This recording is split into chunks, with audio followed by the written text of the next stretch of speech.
الصلاة والسلام على أشرف الأنبياء والمرسلين وسيدنا محمد صلى الله عليه وسلم.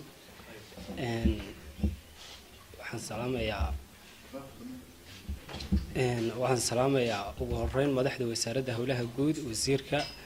agaasimaha gudoomiyaha hay'adda shaqaalaha agaasimada waaxyada kale howlwadeennada wasaaradda maanta aniga way iga muuqal duwan tahay intii aan wasaaradda joogaan oo kale waa muddo 3 bilood iyo ayaama ah intaan wasaaradda joogay waa maalintii koobaad aan maanta oo kale madaxda wasaaradda iyo howlwadeennada wasaaradda oo wada fadhiya ashir noocan oo kale ka soo qayb galay marka ugu horeysa waa farxadayda mar labaad waxaan ku faraxsanahay haddana iyada ay tahay maalintii ugu horeysay xaflad noocan ah kala ka soo qayb galay oo loo dhan yahay inay haddana isla waaxdii aan ka tirsanaa maamulka shaqaaluhu soo diyaarisay intaa ka bacdi waxaan u mahadcelinayaa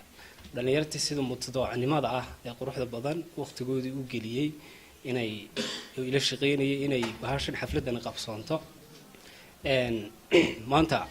ujeedada shirkani ama xalfadani wuxuu daaran yahay laba qodob oo kala duwan labada qodob waxa weeye in aan shaqaalaha intii ugu mudnayd ama aan oran karo tartankii intii ku soo guuleysatay aan guddoonsino ruweer ama abaalmarin qodobka labaad oo ah waxaan maanta u wadnaa shaqaalaha database cusub aan wasaaraddu hore u lahayn database-kaas oo wax badan ka kaabi doonta shaqaalaha haddaan qodobka hore ku horeeyo cid kastoo meesha iskugu timaada ama meel iskugu timaadaaba qaarna way dhacaan qaarna way guuleystaan malihii way dhaceen kuwa uma jeedo laakiinse 10 qof ayaan maanta abaal marinayna oo aan u aragno inay yihiin xaasadda waqtigii aan sii joogay 3 bilood ahayd inay yihiin dadkii ugu shaqada wanaagsanaa markii aanu arrintan wadnay 3 qodob baan wax ku kala qiimeynaynay waxaan ku qiimeynaynaa number 1 oo attendance-ga ah qofkan soo xaadira number 2 oo qofkan ah dabacad ahaan shaqaalaha wasaaradda jooga ama dadka customer-ka ee wasaaradda yimaada si ula dhaqma ee shicibka ah number 3 oo ahaa hard working qofkan shaqadiisa ma gutaa waqtigii habooreed ma yimaada si effectively and efficiently ma u qabtaa saddexda qodob dadkii ku guuleystay aan isniri way buuxiyay ayaan 10 qof ka soo xulanay waan ogahay anaana ka maqraatay kacay in shaqaale fara badan oo akhlaaqiyan iyo waqtigii loogu talagalay soo gala waqtigii loogu talagalay ka baxa si effectively and efficiently shaqada u qabta laakiin saan nasiibku maanta u siin waxaan idin ballan qaadaynaa haddii Allah awood ila ogolaado inaan 3 bilood ee kasta mar qabanayno imka waa sanadkan waa 3 bilood ugu horeeyay insha Allah bismillaah kariim 2 bilood meelaha kadibna waan qaban doonaa insha Allah sidan oo kale waxaan rajaynayaa insha Allah 10 kan ahayn inay ku soo bixi doonaan insha Allah bismillaah kariim حاجة database كده أنا وجهسته قدوم كوبات بتاعها database كني شغالة واحد بلن بكعاونا يا وكعاونا يا full documentي شغالها إلا هلا قف كشغالة هدي مال أمي institution كحرة محد وسارة ده صادو شغال ساي نص وعده إن أنا documentي أو شام بدايسان أو عطسينه سور كيسي ده تدي سوار ده ما يسترن دي سلام وهرين وسيرك وسارة ده ولا جود gudoomiyaha hay'adda shaqaalaha agaasimaha waaxyada howlwadeennada saxaafadda dhamaantiin assalaamu calaykum waraxmatullaahi wabarakaatu bacda salaan maanta waxay tahay runtii maalin farxad ah maalimahan u jeclahay waxay ka mid tahay maalimaha shaqaalahayga intii aan u aragnay inay wanaagsan tahay ee shaqadooda ka soo baxday inaan u mahad celino runtii waa mas'uuliyadaha iyo waxyaabaha ugu quruxda badan ee jeclahay inaan ku raaxaysana waan u mahad celinayaa 10ka u horeeya shaqaalaha aan u aragnay hormoodka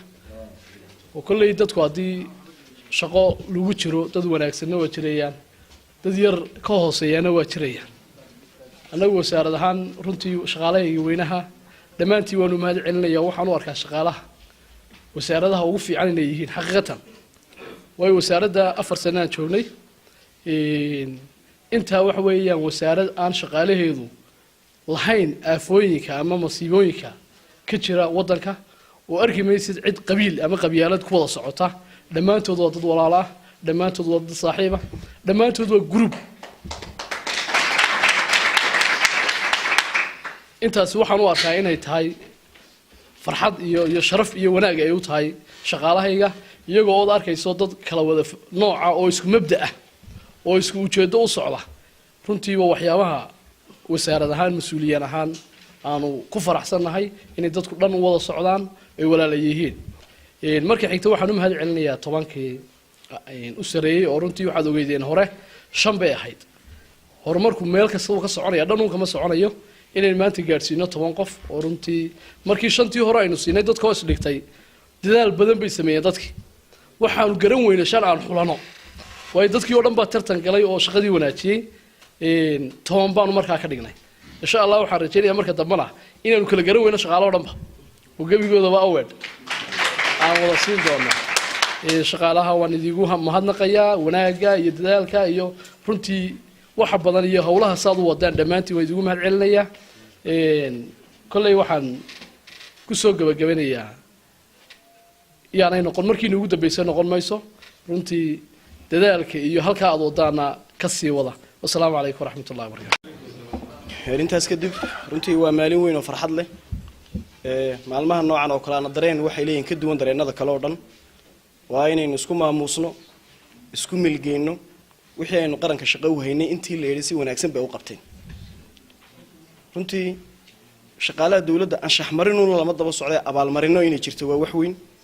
oo looga hambaleeyo duruufaha adag iyo xaaladaha adag ee haddana ku shaqaynayaan ee qarankoogana ugu adeegayaan maalin laga dareemayn haddana waa gobonimo iyo guul ee dadkoo dhan dheeryihiin in shaqaalaha dawladdu iyagoo duruufo iyo xaalado kala duwan mararka qaarkood noloshooda haystaan haddana shaqadooda aan laga dareemin idinka arkayo dalan ictiraaf haysan oo mararka qaarkood deeq iyo dayn aan dunida ka helin baan haddana laga dareemayn hoos u dhac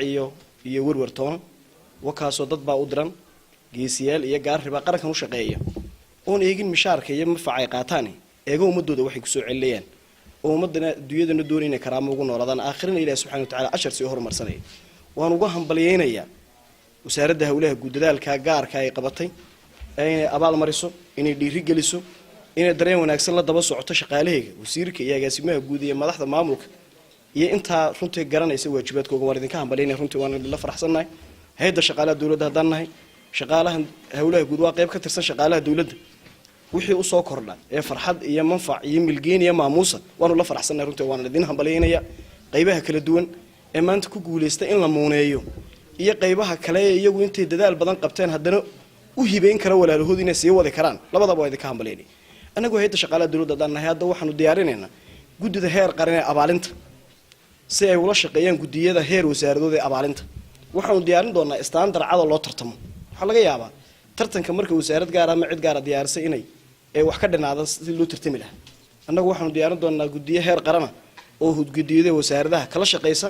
anshax marinta iyo abaalmarinta shaqaalaha dawladda dooni mayna in lagu tacadiyo doonina mayna in iyagu ku tacadiyaan shaqada in la abaal mariyo in la dhiiri geliyo inaynu ugu dambeynta gaadhno inaynu samayn karno shaqaalihii sanadka si shaqadu dardar u yeelato qofka wax qabtay ee shaqo dheeraada qabtayna uu abaalgudkiisa u helo loona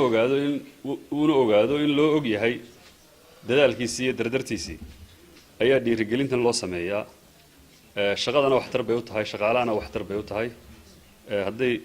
maamul tahay hadday shaqaalaha tahayba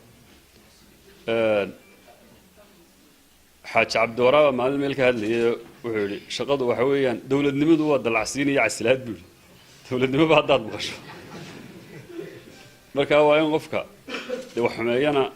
discipline la mariyaa qofka wax wanaajiyana abaalmarin la siiyaa innagoo sida taa ka duulayna ayaa madaxda wasaaradda oo agaasimaha guud uu uga horeeyo ay soo diyaariyeen 10 qof oo noqonaya shaqaalihii sanadka ugu shaqada wacnaa insha Allah iyaguna halkaas ay ka sii dardar gelin doonaan inta kalena waxay wada noqon doonaan shaqaalo wada wacan oo ugu wada shaqadoodii si wacan wada gutay inta haddaan halkaa ku dhaafo wasaaraddu kolley waa yeel iyo rugcadaay iyo dhalinyaro iyo isugu jirtaa imka wasiir ku-xigeenkii iyo agaasimayaal kaleba waxay ku maqan yihiin shaqo wajaalay ku maqan yihiin marka halkaa la soo fadhiisto dhinaca shana rugcadaay odayaal baa fadhiya